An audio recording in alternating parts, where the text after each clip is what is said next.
दोस्तों, आज रूस और यूक्रेन के बीच युद्ध के 1262 दिन हो गए हैं। पुतिन और ट्रंप के बीच वार्तालाप होने की संभावना बन रहे हैं। संभवतः मध्य पूर्व एशिया में कहीं पे होगा, जैसे सऊदी अरबिया। पर अभी कुछ कहना मुश्किल है कि इस बातचीत का क्या असर इस युद्ध पर पड़ेगा। दक्षिणी युद्ध क्षेत्र यानी ज़ापोरिजिया राज्य में हुलियाई पोल की तरफ रूसी सैनिक टर्मिनिफ्का की तरफ बढ़ रहे हैं, जबकि वेलिका नोवोसिल्का में रूसी सेना का आक्रमण और बढ़ाव जारी है। नोवोखाट्स्की और वहाँ से यान वार्स्की, जो निप्रोपेट्रोवस्क राज्य से जुटा हुआ है, और फिलिया की तरफ। यहाँ से पूर्व पुक्रोवस क्षेत्र में आते हैं तो रूसी सैनिकों का बढ़त जारी है और यहाँ पे वो डाकने और जेलेनिवका के पश्चिम की तरफ बढ़ रहे हैं। अब आते हैं शाखातार्स्की और ग्रोदोस्काया यानी पुक्रोवस के दक्षिण में सटे हुए क्षेत्रों में रूसी सैनिकों ने नाइकानोनिवका गांव पर तकरीबन कब्जा कर लिया है और आगे बढ़ रहे हैं दोरोजनिया की तरफ। और भी उन्होंने क्रिमिना लाइमांस्की कोल माइन पर कब्जा कर लिया है और पूर्व में कॉन्स्टांटिनिवका की तरफ बढ़ते हुए ये रोडिन्स्की कोल माइन के आउटस्कर्ट पर पहुंच गए हैं, जो रोडिन्स्की से सटा हुआ है। दूसरी तरफ क्लाइबेन बाइक रिजर्वोयर के दक्षिण में पहुंच कर गए हैं और कॉन्स्टांटिनिवका की तरफ बढ़ते हुए कैटरीनिवका और शेरेबिनिवका की तरफ भी आगे बढ़ रहे हैं और इनका ऑफेंसिव ऑपरेशन जारी है अलेक्सांद्रो शुर्तीनो नेलिपोवका लाइन पे। तोरेस की तरफ से भी शेरेबिनिवका की मैं बात कर चुका हूँ, वहाँ से केंद्र में पहुँच गए हैं और डाइलिवका के उत्तर पश्चिम में बढ़ रहे हैं नेलिपिवका की तरफ। और भी रूसी सैनिक नोवोदजाजिन्स्की के उत्तर पश्चिम में बढ़ रहे हैं और वहाँ से वह क्लाइबान बाइक की तरफ बढ़ रहे हैं। चासिव यार क्रिमिना यानी लैमान फ्रंट पे रूसी सैनिक क्रिमिना के फॉरेस्ट, जो सिवेर्स्की दोनेत्स्क कैनाल के उत्तरी बैंक पे है, में आगे बढ़ रहे हैं।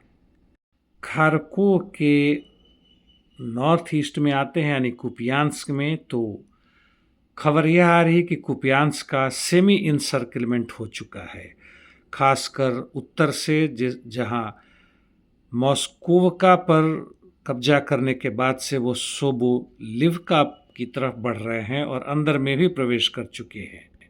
खार्किव के उत्तर में वोल्चांस्क दिशा में रूसी सेना का पश्चिमी दिशा की तरफ बढ़त जारी है, जबकि सूमी में यूनाकोवका और आसपास के कई अन्य क्षेत्रों में भी उनका जबरदस्त आक्रमण और बढ़ाव जारी है। हालांकि बढ़ने की गति अभी धीमी है।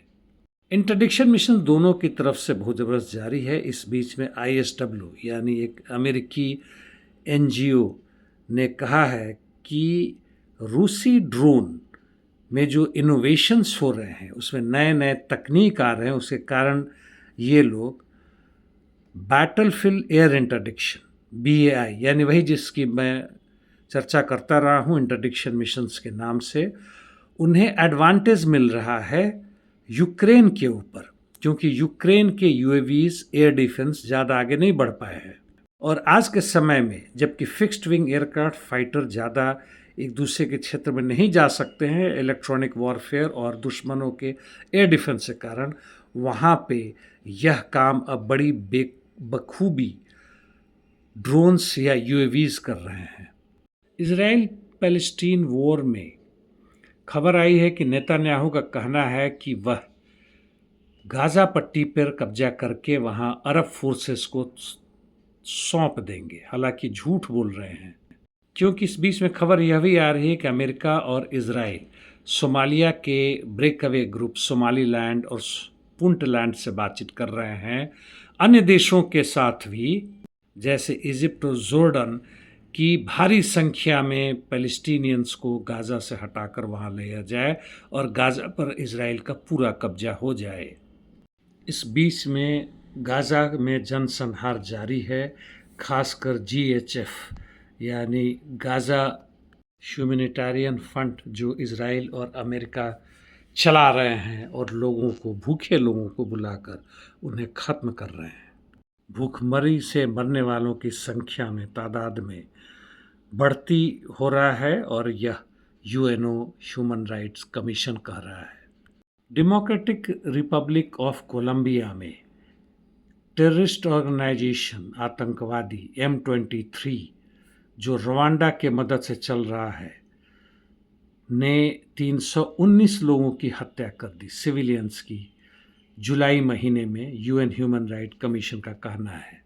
जबकि सूडान में सूडनीज आर्म फोर्सेस ने आरएसएफ को सप्लाई करता हुए कार्गो प्लेन एयरपोर्ट पर पहुंचने के समय में ही बम्बार्डिंग करके मार दिया, जो यूएई से आ रहा था, और 40 कोलंबियन मर्सनरीज थे मिलिट्री इक्विपमेंट के साथ, सब बर्बाद हो गए।